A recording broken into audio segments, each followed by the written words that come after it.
Therefore,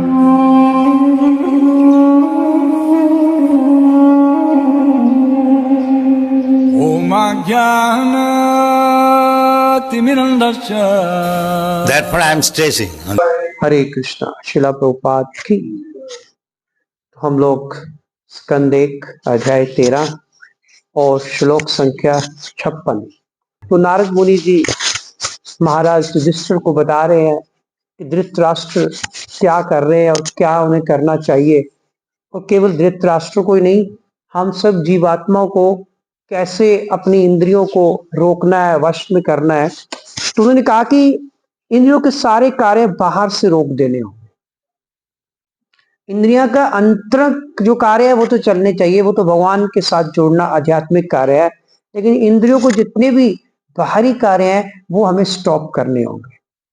और भौतिक प्रकृति के गुणों से प्रभावित होने वाली इंद्रियों की अंतःक्रियाओं के प्रति भी अभेद रहना होगा, कि जो हमारी इंद्रियां हैं और जो वो प्रकृति के 3 गुणों से प्रभावित होती है। प्रकृति के जो 3 गुण है हमारी इंद्रियों को प्रभावित करते हैं। कितना ऐसी इंद्रियों की जो अंतःक्रियाओं के प्रति भी अभेद रहना होगा, कि प्रभावित होने वाली इंद्रियों की जो अंतरक्रिया है, इंटरनल जो उसकी एक्टिविटीज है, उसके प्रति भी हमें अभेद, भेद का मतलब है उसको भेद देना। अब अभेद का मतलब है कि हमें उससे भी अप्रभावित रहना है, कि जो हमारी अंतःक्रियाएं है इंद्रियों को वहां भी स्टॉप करना है, रुकना है।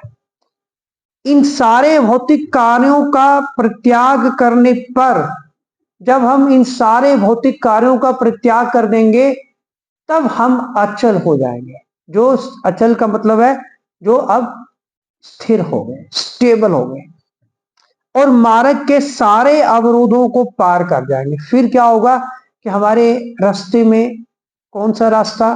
भगवान तक पहुंचने का, भगवत धाम तक जो हमारा रास्ता है, उस रास्ते में जितने भी हमारी इंद्रियों के कारण जितने भी अवरोध आ रहे हैं, जब हमारी इंद्रियां बिल्कुल भगवान में स्थिर हो जाएंगी, ना वो बाहरी क्रियाओं में से प्रभावित हो रही है, ना ही वो अंतः क्रियाओं से प्रभावित हो रही है, तब क्या होगा कि जितने भी जो मार्ग में अवरोध है वो हट जाएंगे।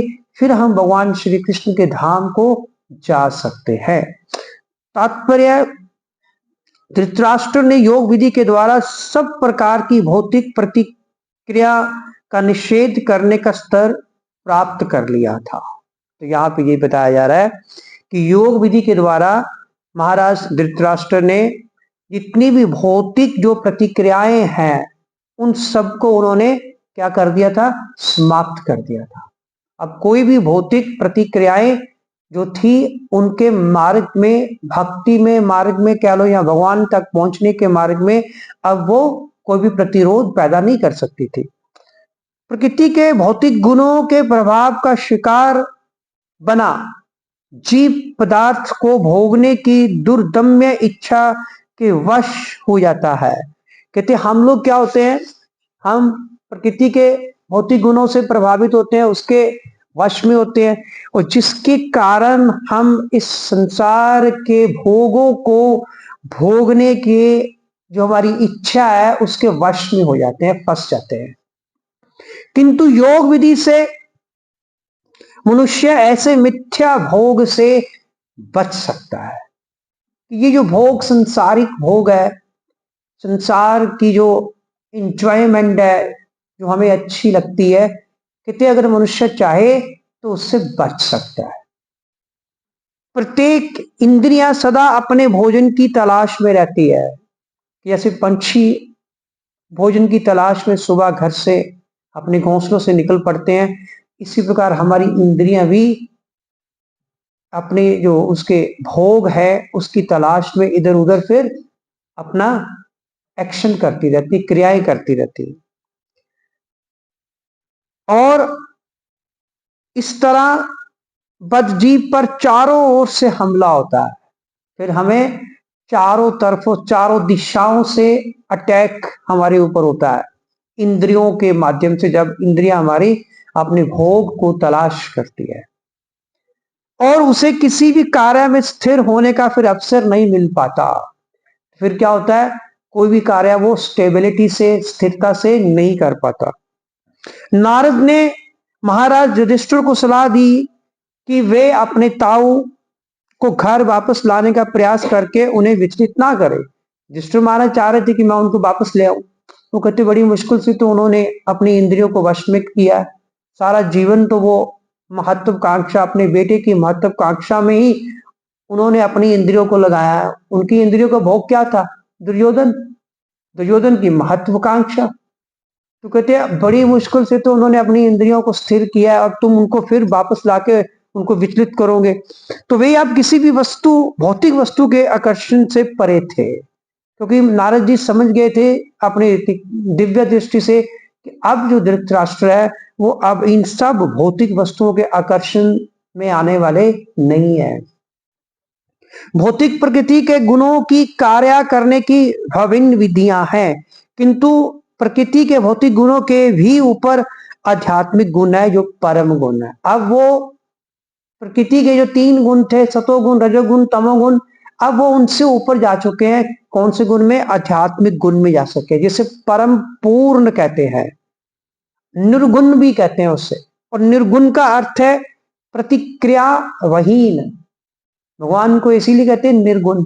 अब कुछ लोग निर्गुण का मीनिंग लगा लेते हैं कि भगवान में कोई गुण ही नहीं है, ना भगवान का आकार है, ना भगवान का रूप है।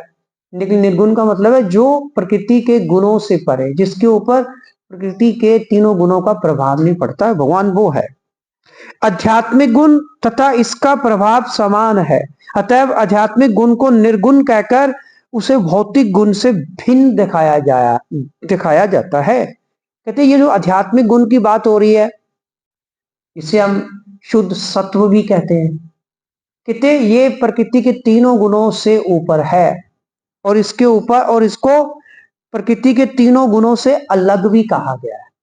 ये प्रकृति के जो 3 गुण है उनसे डिफरेंट है। और प्रकृति के भौतिक गुणों से पूर्णतः अवरुद्ध होने पर मनुष्य आध्यात्मिक मंडल में प्रवेश करता है। कि जब हम प्रकृति के जो तीनों भौतिक गुण है उनसे हम परे हो जाते हैं, वो हमारी रुकावट नहीं डाल रहे हमारे रास्ते में, तब जाके हम फिर आध्यात्मिक मंडल में प्रवेश कर सकते हैं। और जब तक हमारे रास्ते में हमारी इंद्रियां प्रकृति के तीनों गुणों से प्रभावित है, तब तक हम उस आध्यात्मिक मंडल में कभी भी प्रवेश नहीं पा सकते।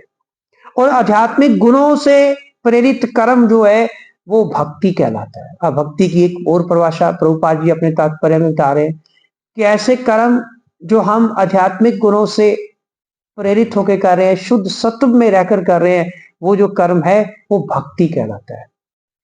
इसका मतलब सतोगुण में भी किया हुआ कर्म जो है वो भक्ति नहीं है, वो भी भौतिक कर्म है। रजोगुण में भी किया हुआ कर्म तो भौतिक गुण है, कर्म है ही। तमोगुण में किया हुआ कर्म तो भौतिक कर्म है ही, लेकिन सतोगुण में किया हुआ कर्म भी भौतिक कर्म है। मतलब इस तीनों प्रकार के जो गुणों के अधीनस्थ होकर जो कर्म किए जाते हैं वो सब भौतिक कर्म है। तो वो कभी भी हमारी मुक्ति का कारण नहीं बन सकते, उनके द्वारा हम कभी भी भगवान को प्राप्त नहीं कर सकते। इसीलिए हमें इन 3 गुणों से ऊपर उठना है। अतएव भक्ति परम पूर्ण के सीधे संपर्क द्वारा प्राप्त किया गया निर्गुण है। भक्ति को क्या कहा गया है? निर्गुण। कहते जो भक्ति है परम पूर्ण के सीधे संपर्क द्वारा प्राप्त किया गया निर्गुण है। इसे परम पूर्ण संपर्क द्वारा ही प्राप्त किया जा सकता है। कि भक्ति, जब तक हम भगवान श्री कृष्ण के संपर्क में नहीं आएंगे, और ये एक ऐसा निर्गुण है भक्ति, बिना भगवान श्री कृष्ण के संपर्क में आए हम इसको प्राप्त नहीं कर सकते। और भगवान श्री कृष्ण के संपर्क में कैसे आ सकते हैं? सिंपल तरीका प्रभुपाद जी ने बताया है कि अगर कोई व्यक्ति भगवान के नामों का निरंतर जप करता है, अगर निरंतर भगवान के पवित्र नामों का हम जप करते हैं, हरे कृष्णा कृष्णा कृष्णा हरे हरे, हरे राम राम राम हरे हरे, तो हम सीधे भगवान के संपर्क में आ जाते हैं। सिंपल। तो फिर क्या होगा? फिर हमें भक्ति जो है वो प्राप्त होती है। हरे कृष्णा। श्रील प्रभुपाद की जय।